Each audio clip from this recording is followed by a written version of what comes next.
Okay, so, okay, here we go. Okay, everybody, well, hello. Welcome to Little Round Valley. Little Round Valley is a valley that is almost due west of the summit of Mount San Jacinto. It is both small and, as you can probably infer from the name, slightly roundish. It sits about at 9,700 feet of elevation. We're up here. And I'm here with you today because I just climbed up and took a selfie on top of Mount San Jacinto. So that's where we're at. This is Younger Man's Game. My name's Eric Wech, and I'm your host. This podcast is about learning how to pee outside of your tent without getting out of your sleeping bag. This podcast is about having the dirtiest goddamn feet you've ever had in your life. This podcast is about sleeping on the ground and eating out of Ziploc bags. This podcast is about the process of turning yourself into a human raccoon. No, wait, I got it. This is a podcast about living life on your feet, and whatever that means to you. At the moment, what it means to me is sitting beside a little creek in a small valley in Southern California as I make my way from Mexico to Canada on the Pacific Crest Trail. I am, as of the time of this recording, this is the first one I'm recording from the trails, so we'll see how this goes. It's a little chaotic out here, but I figured I would take a break on my way down to town and make a little lunch, so you guys can hang out with me while I do that. And yeah, I mean, I'm right now, as of today, this is my 10th day on trail, and I'm at about mile 180 or so. I'm averaging about 20 miles a day with one rest day so far that I took earlier. And I'll probably take another rest day tomorrow because I am where I'm sitting right now in the mountains. Mount San Jacinto is basically it dominates the skyline south of both the Coachella and the San Bernardino valleys. So it's at like 10,800 and change feet. The reason I say 800 and change is because it depends who you ask. If you open up like a GPS app, it'll say I think like 814. But the sign up at the summit says 834, so it's 8 and some change today. But yeah, for my LA people, if you've ever driven east on I-10 going to Palm Springs, San Jacinto is like the giant mountain on your right as you go through that little narrow pass. It's called the San Jacinto Pass, and I'll actually be hiking through that pass next after taking a day off, because right nestled next to the peak of San Jacinto is the town of Idlewild, which is so far my favorite trail town on the PCT. Now, granted, I haven't hiked the Washington section yet, and I've heard there's some pretty cool towns up there, so my opinion may change, but for now, the coolest town I've been to is in fact Idlewild, and I'll be heading there this afternoon. Let me see if I can light this stove without setting the forest on fire.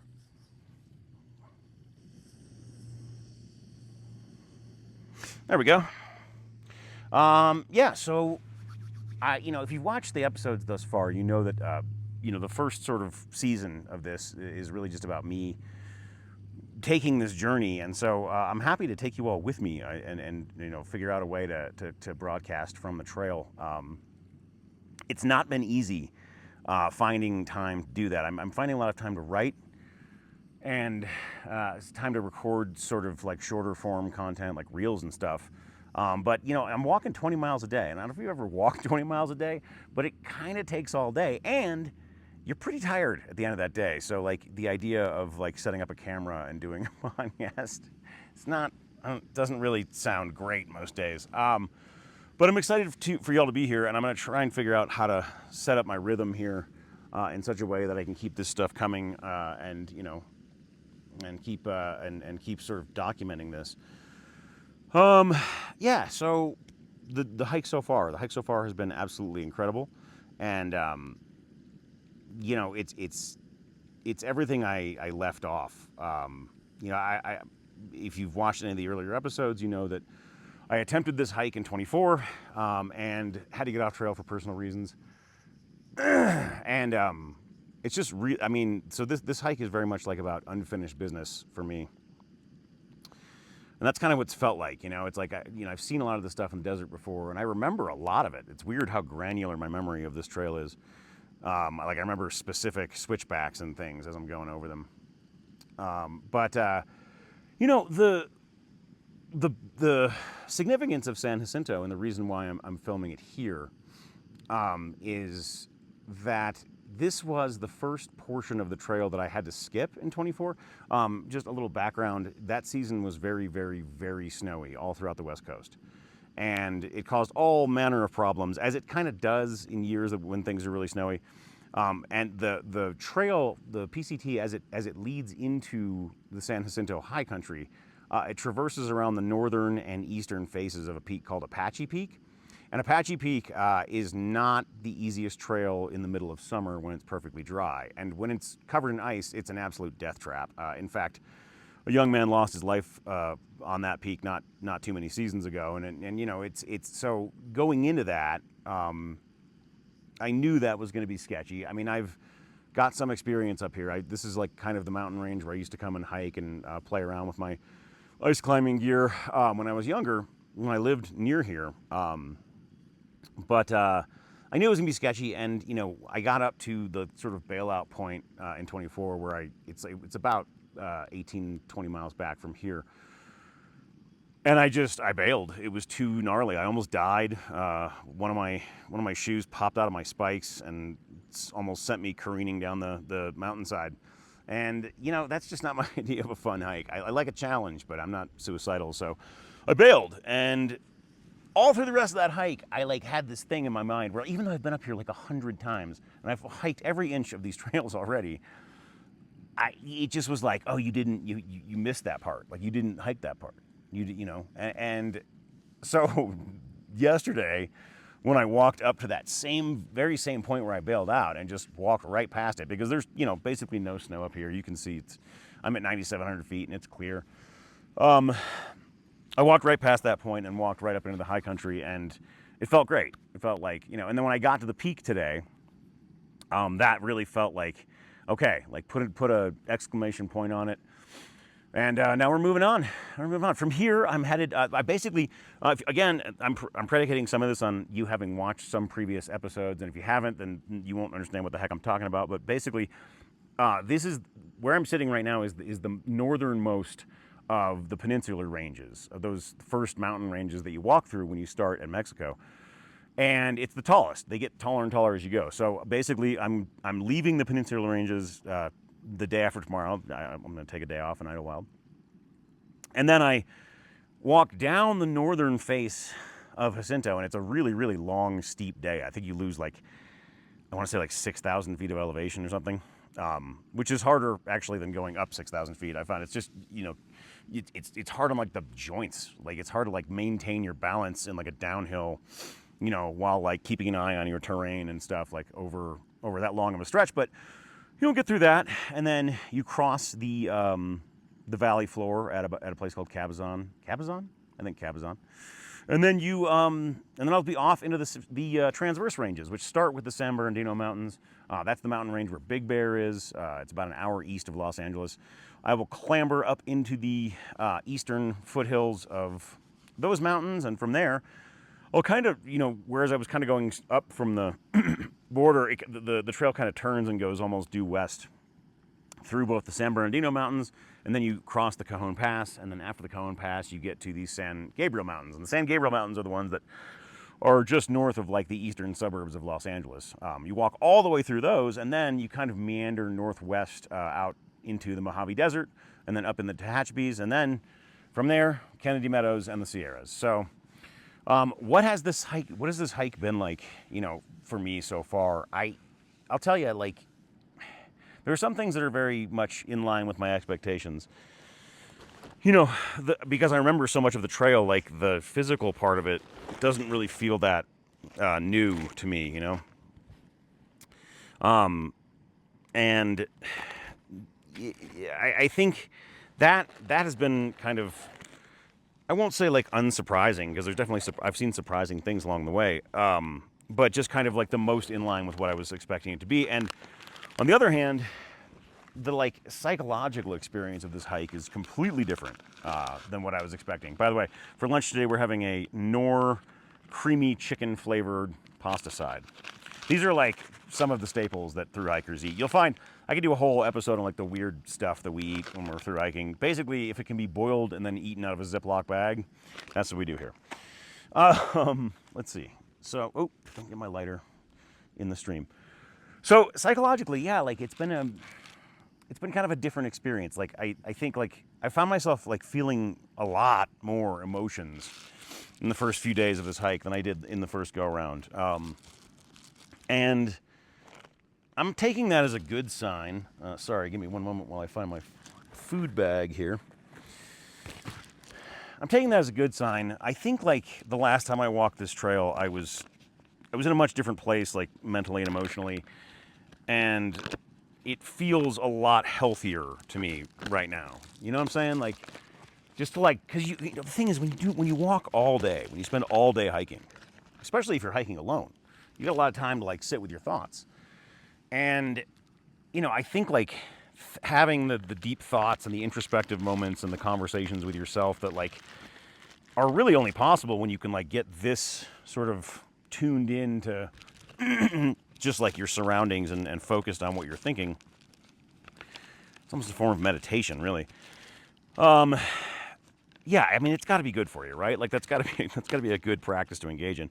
I think like it's moments like these when I think about like when I'm done with this trail and I'm getting back, to whatever quote unquote real life looks like how to incorporate those like long meditative sessions into my daily life there.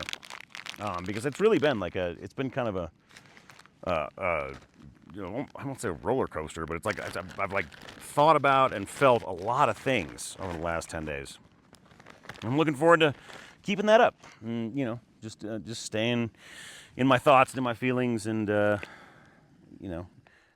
of seeing where this journey takes me. This, by the way, what I'm doing, in case some of you might have been watching this and been like, what is the actual, is he doing dishes on trail? Is like, we don't do that. We're not doing dishes. Like, come on. I just walked 20 miles. I'm going to wash a pot. It's not happening. Here's what you do. I made this little cozy deal out of like just some like whatever, like window insulation, like foil bubble insulation. This is like the package from like a prepackaged dehydrated camping meal, but I've long since eaten that meal. But the package will reseal, and it's actually like pretty durable. So what we do is we take our Berlin water, and you pour it right into that bag, just like it was a new dehydrated meal. It's not. I've had like 7 out of this thing already. And then you just kind of seal her up and let it do its thing, and then just eat it right out of the bag while sitting on the ground. You don't need much, man. Life can be pretty simple. Just give me like a spoon and a Ziploc bag, and I got lunch. All right. Anyway, getting back to the hike. Yeah, I don't know. Like, I've started to form a little bit of a what they call a tramily. It's the thing that we do here on trail. Met some nice folks walking up here. It's still pretty early, so who knows how all that's gonna shake out. I have opted to introduce myself and use only my trail name, which happens to be Bigfoot, by the way. I don't know if I've mentioned that, but that is I got that trail name in 24. Not because my feet are particularly big, although 14 wide is a decent sized shoe. It actually, I got this moniker because in 24, when I started the hike, my feet were a 13 wide, and then they grew 2 sizes in the first 100 miles. And I just complained about it the entire time, and some of my trail family members started calling me Bigfoot, and I liked it, so I accepted it, and it stuck, and I dig it. It's I think I'm a big woolly bastard. I feel like it kind of fits. Yeah. So, what was I gonna? There's something I wanted to talk about with. Oh yeah. So there's been a lot of trail magic. So, all right, let me back up. Right now, I am hiking in what's called the bubble. And the bubble is basically the time, and it's usually like a couple of week period in any given hiking season when most of the people are on trail. And the reason there's a bubble is because trails like these have a weather window. You want to get to a certain place by a certain point to avoid things like wildfire and snow in the North Cascades, but you don't want to start too early because you don't want to get stuck in snow down here, or you don't want to get to the Sierras way before the snow melts, and then you have to just kind of sit there. So there's like this sweet spot, and this year I happened to pull a permit that was like right in the middle of it. And so the advantage of that is like you have the best shot of like avoiding some of the more calamitous weather things that can happen to you on trail. The drawback to that though is that everyone else does too, and they give out like 50 permits a day. So it's by no means a solitary experience on trail right now. I mean, I see tons of people, and like, you know, everyone like, look, this community is like they self-select for like usually pretty darn good people. So I haven't had anything bad to say about anybody. I, in fact, have met just all kinds of great people. And like, who knows how many of those people I'll be hiking with, like 100, 200, 1,000 miles from now. But this is always like the fun part of like the desert, where like you're just kind of getting to know everybody, and everybody's like, every time where it really hits is like when I'm headed down the hill here to go to town. When you go to town, especially during, you know, peak hiking period like this, it's just a big party, and everybody shares their war stories from, you know, the trail miles that they've just hiked, and usually there's, you know, food and beer, and it's just a big sort of social experience. I'm looking forward to that. And so because I'm in the bubble, I've experienced a lot of trail magic, which is another thing we got to stop and back up and talk about. Trail magic is hard to describe. In general terms, it's doing something kind for someone else who usually is a hiker, hiking, you know, one of these trails. And it can take like a million different forms. I'll give you a couple examples. I got a ride into a town called Julian, which is like the first trail town you cross if you're headed northbound. And I got a ride from this guy named Rangel, and he picked me up in this big F-150 pickup truck. And it's about a 20-minute drive from the overpass where the trail crosses to the town of Julian. The thing is, I recognized Rangel because he gave me a ride 2 years ago. Rangel and a couple other trail angels in that area give people rides all day, every day during peak hiking season, year in and year out. And it just kind of like, I was lucky enough to sit shotgun with him. And so I started chatting him up a little bit, and I was like, the first thing I asked him was like, how much do you spend on gas doing this? And he just kind of chuckled, and he's like, well, I go through a set of tires and a set of brakes every season. And I'm like, yeah, that could be like $2,000. And again, like, that's a lot of money, but it's also just like a lot of time invested in this. Like, you know, each way it's 20 minutes, so it's 40 minutes per ride. And then the kicker is, I found out the guy lives like 30 miles in the other direction. So he's already driving almost an hour through the mountains to get to this place every day to just pick up total strangers and drag them back and forth from the town to the trail. And like, it's like, it begs the question, you know, I was just like, well, why do you do this, man? Like, why, you know, what's your motivation to, I mean, this is like a huge amount of effort to go to. And the first thing he said, he just kind of smiled at me and he goes, karma, dude. And he just like laughed. And I was like, okay, I mean, yeah, but also like, really? Like karma? I mean, that seems, you're doing a lot for karma. I feel like you're really doing a speed run on some pretty solid karma work there. But then he thought for a minute and he was like, you know, I started this trail in 2017. But I had to get off trail because my father passed away. And like, folks, when I tell you, like, first of all, having had to get off trail like mid-hike, and also being someone who's already lost his father, like, that just hit me right in the chest when he said that, because I was like, and so I'm listening to what he's saying, and he says, you know, I had to get off the trail in 2017 because my father passed away, and I had to take care of all the stuff for that, and it's been, you know, it's like I've been doing this ever since, and that was it. That's all he said. And then he said, he like looked at me and he goes, but in 2027, I'm getting back on trail. And it's like, the thing is, like, this experience is so unique and so incredible and so amazing that I totally understood where he's coming from. Like, I would do anything to stay close to this experience if I were not actively participating in it. And like, I think there's like something to that, but then just like, even that, like, you think about it, like the amount of effort that someone's going to go to for a perfect stranger, it's just, it blows my mind.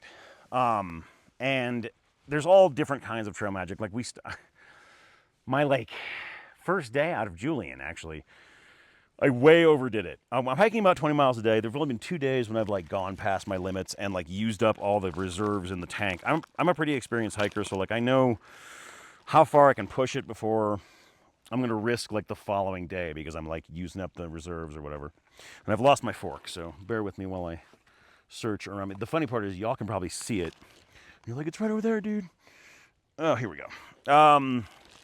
So I like know my limits pretty much. And like, there've only been 2 days on trail when I've gone past those limits. One of which, the first of which, was coming out of Julian, and I like did like 24 miles or something. And I was just wrecked. I was walking off this trail, and the thoughts were dark. I was in a very miserable place. Just feet killing me, legs burnt, just absolutely ready to fall over. And I just kind of stumbled into this group of hikers sitting in lawn chairs, and this older couple standing behind a plastic folding table covered in cookies and pastries and coolers full of Coca-Cola and beer. And I mean, just all these goodies, fruit, and like all this like hiker supplies, like Ziploc bags and wet wipes. And it was trail magic. They just showed up at this spot to give all that stuff to anybody who happened by. And they were doing it, in their words, because their son had completed the trail a few years ago, and they wanted to pay it forward. Pay what forward? They didn't do it, but I think that's how powerful this experience is. Even the people around you are affected by it. Like, they must have seen how this affected their child's life. And then, like, based on that, they want to be a part of this community. And it's incredible. And, like, I will tell you, never in my life have I gone from one extreme of, like, psychology and emotion to the other so fast. I mean, the second I saw that, I went from, like, the most miserable human being possible to just being elated and just being just totally like overcome with joy. And that's a lesson in and of itself, right? Like a simple act of kindness can utterly transform the psychology of a person you don't even know. You might just be bumping into him for a moment. And yeah, I'm really thrilled by trail magic. I think I'm definitely going to be doing some trail magic after I get off trail. Where and when, I don't know, but it's something I'd like to be a part of. Maybe I could film it. You guys can come with me. I don't know. We'll see. All right. Well, so from here, like I said, about to cross into the transverse ranges. Coming up on mile 200. For anybody paying attention, Kennedy Meadows, which is the, start of the Sierras, which is where I'm just dying to get to. Mile 702, 703, 702, something like that. So, a little fast math. Got about 500 miles of desert left. And if I don't die from inhalation of like a half-cooked noodle, I should get there in only a few more weeks. And I will, along the way, be recording more of these with more of my random observations and thoughts. And hopefully I'll have something to say for you guys. And if not, this is, again, this podcast is kind of me just shouting into the void anyway, so I'm kind of enjoying it. One last piece of business that we got to get to. Since this is the hike of unfinished business that I got to get to before I let you go, and we'll see you for the next week's episode. And it's this. Like I said, very different experience with the trail family this year. I really feel like I'm still kind of figuring out who I'm going to be hiking with, but that was not the case the last time I was on this trail. Our trail family came together fast, pretty much right out of Campo, and we were thick as thieves the entire way. Those of us who went the entire way, and then even after we had to get off trail, whoever did have to get off trail when I got off trail, stayed close with them. And and it was really important for me to stay close to them because it's hard to explain how much I missed them. All of them. And I was lucky enough, I kind of like bailed on the trail and I found work in Central Oregon, which gave me the chance to see some of these folks again because as they worked their way north, I was like, hey, so I messaged everybody and I was like, come on up when you get to Central Oregon, like sleep on my floor or whatever, like we'll figure it out. But like you got a place to stay. And so a few of them did, and these were some of the Germans that we hiked with. There were a lot of Germans in 24. Not so many Germans this year. I think I've met like 3 so far, but they were friggin' everywhere. It's wall-to-wall sauerkraut. couldn't ask for better hikers. They're all great. But a group of them came to my house, my little apartment there in Oregon, and they slept on the floor for a couple nights, and it just like meant so much for me to see them again and like catch up with them. And then when they left me a surprise. I didn't see it until after they were gone, and I was so sad when they were gone.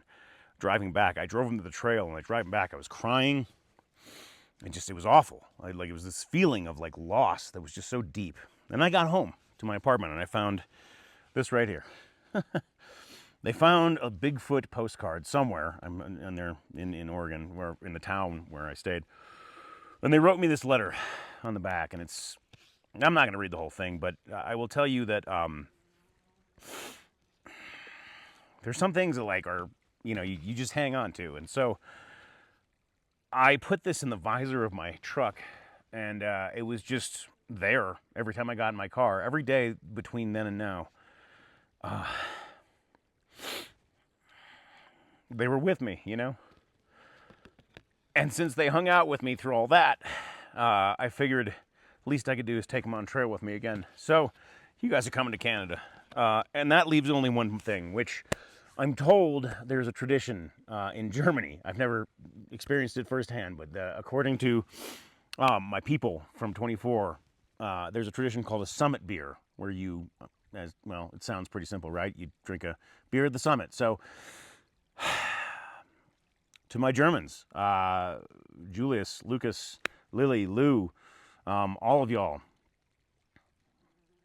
we didn't get to have our summit beer at San Jacinto last time. So I carried this can of Modelo from about 40 miles back to bring this up here today. So to my Germans, to my people, to my beloved trail family from 24, know that you are coming with me. We're going up to Canada together this time, baby. Cheers. Oh, there we go.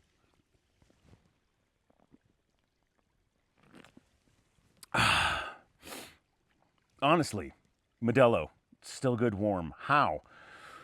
Anyway, guys, that's it. That's all I got for you this week. Yeah, I don't know if you're enjoying this. Stick around. We'll see what kind of crazy hijinks I get up to, and I'll keep you guys with me step for step the whole way. Thanks a lot. Talk soon.